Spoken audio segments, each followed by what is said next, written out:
Reverend Wendy completes her series on the lies we believe. This week's talk focuses on stressful lies, including lies like, life should be easy and I can have it all. In this evocative lesson, Reverend Wendy offers 3 specific practices to help us move beyond the lies we tell ourselves and spend more time in the experience of spiritual truth. So today, we wrap up a series of messages taking a look at the kinds of stories and lies we tell ourselves.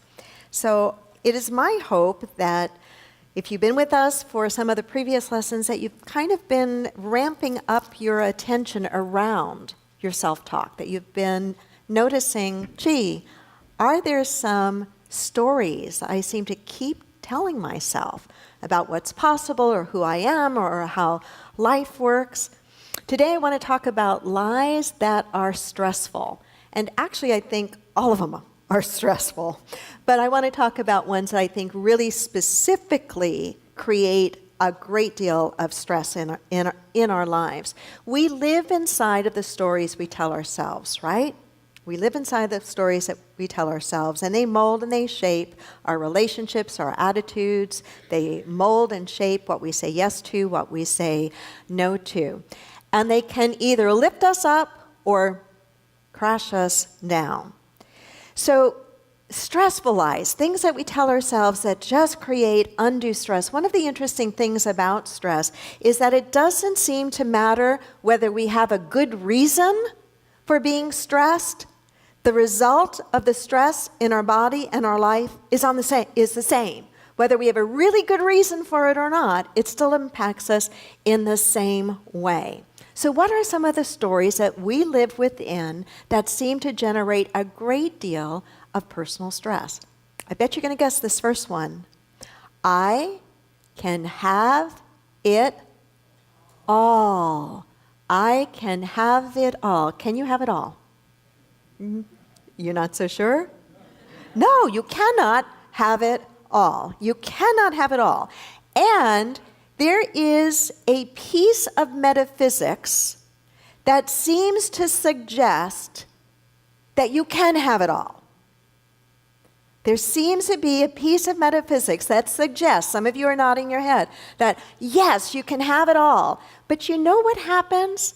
If we deliver this lie, if we paint a picture to people that you can have it all, and if you practice these spiritual principles and ideas and techniques, you will have it all. What happens then when they don't have it all?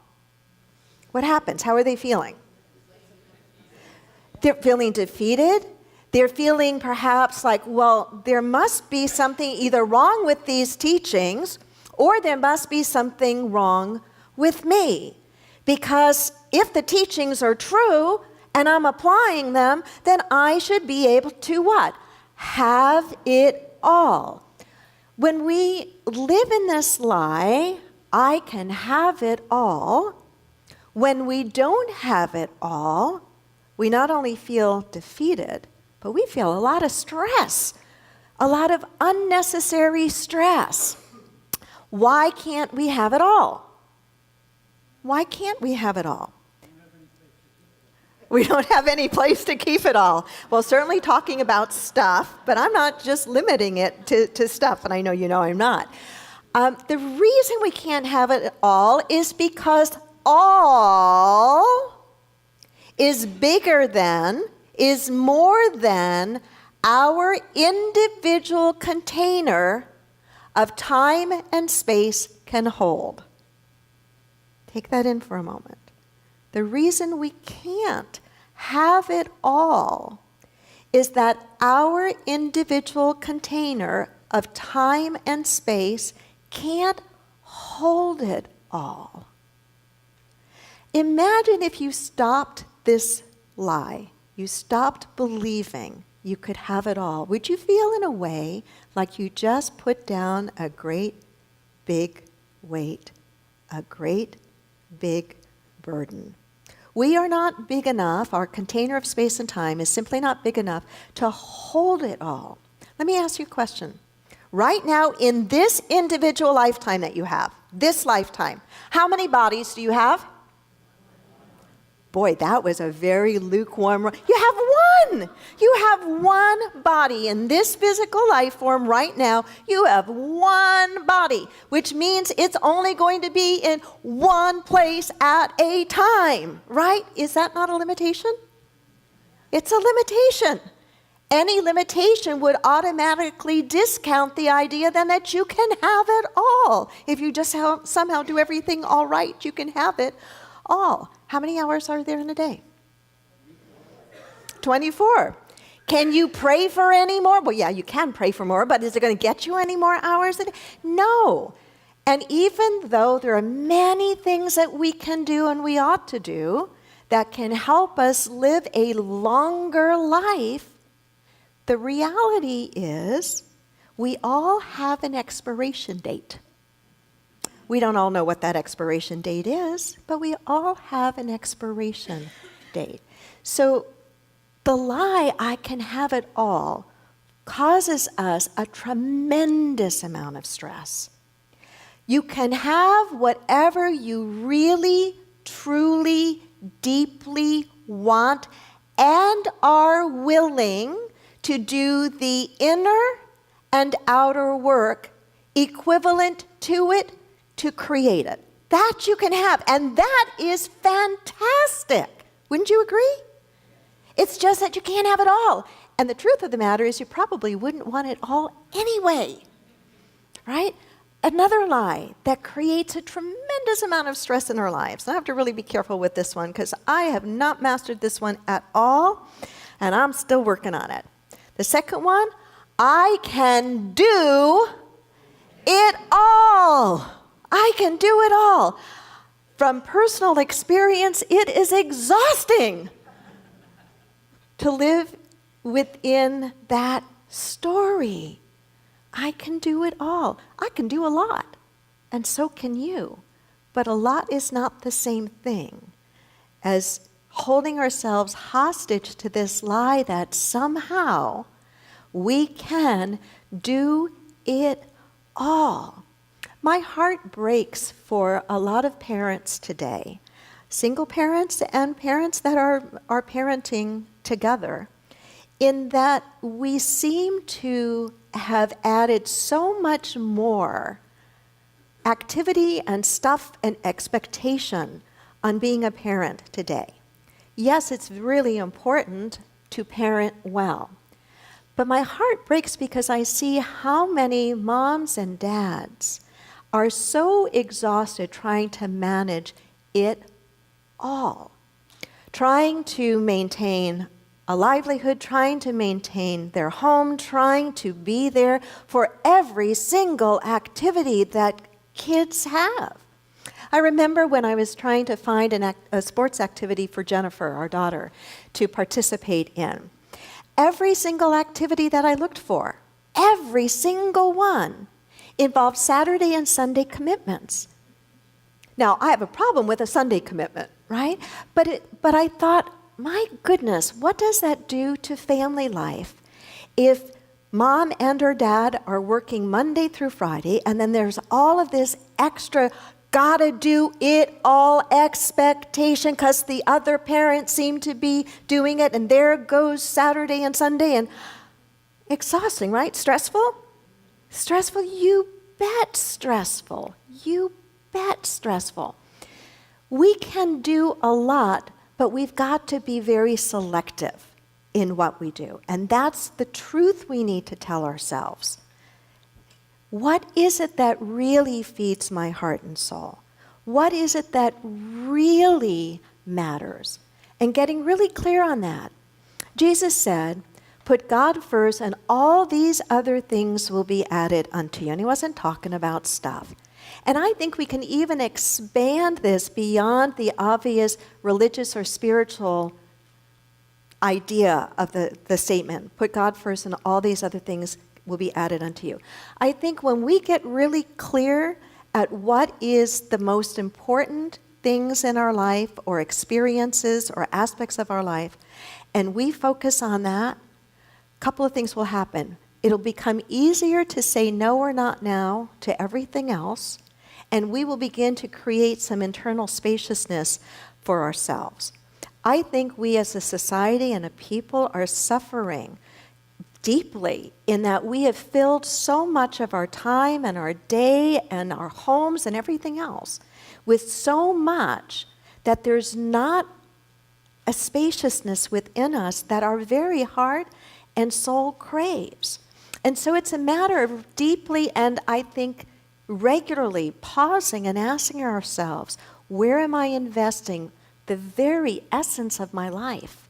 And have I spread myself too thin? Am I living in this lie, this belief, somehow I can do it all? I was working with our daughter Jennifer yesterday on a midterm paper, giving her feedback back and giving her some strategic thinking on how to approach a rather complex writing project. And so she needed to read a document, and then she needed to analyze it through the lens of 4 key concepts that she was learning in this particular sociology class. And so I said to her, Jennifer, here's a strategy that might work for you.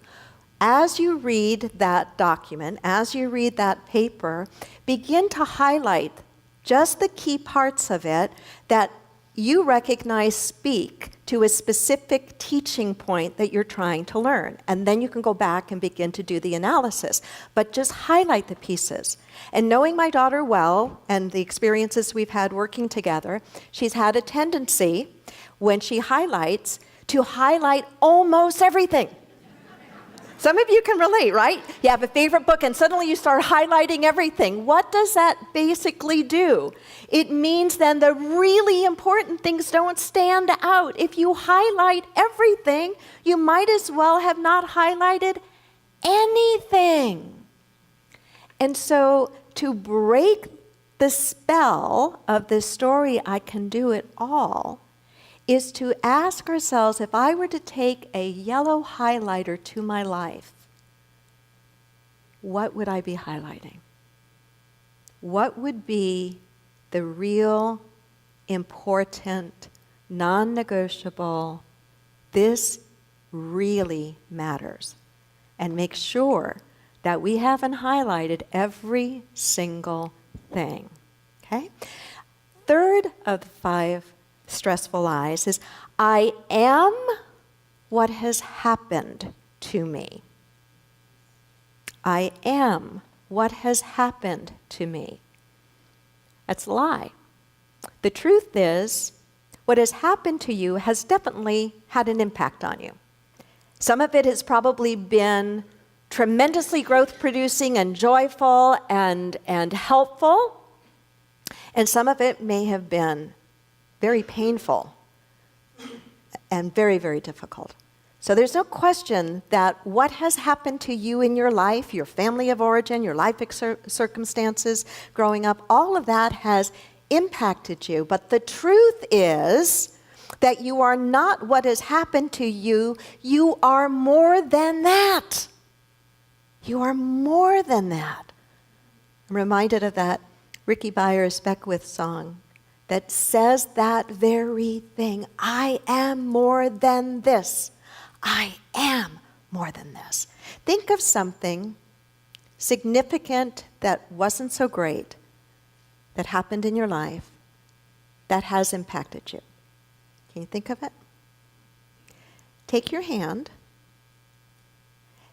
and imagine that it's in the palm of your hand and you're bringing it up to your face right now to look at it. And as you look at it, say to it, and we'll say it together, I am more than that. Together, I am more than that. And again, I am more than that. It's a simple exercise. It's an important thing to remember. You are more than anything that has happened to you. You are more than the good things that have happened to you, and you are more than the hard things that have happened to you. And I think it's essential for those who have suffered any kind of abuse, physical abuse, sexual abuse, racial abuse, mental abuse, emotional abuse, to really make sure that you remind yourself consistently that you are more than that. You are not what happened to you. You are something more than that. 4th lie, I am only as good as what I do. I am only as good as what I do. And what you do changes, right? So think of a student. What might a student evaluate themselves on? Their grades or their SAT scores. Oh my goodness. I am concerned, and maybe you are too, in the way we are setting our kids up for this kind of lie. How many of you remember what it took for you to get into college? Right? The process, the kind of testing, and so forth. Emery, you don't count because you went through the tough stuff I'm talking about. You're too young. But the rest of us who are a little bit older had a very different experience than Emery and the millennials today have had and are having going and trying to get into university. And suddenly, their SAT scores are so incredibly important. And I'm not saying that they don't count. But I'm saying if we leave our young people to think that they are only as good as their SAT scores, their grade point average, what do you think is going to happen to those very same young people as they become older adults?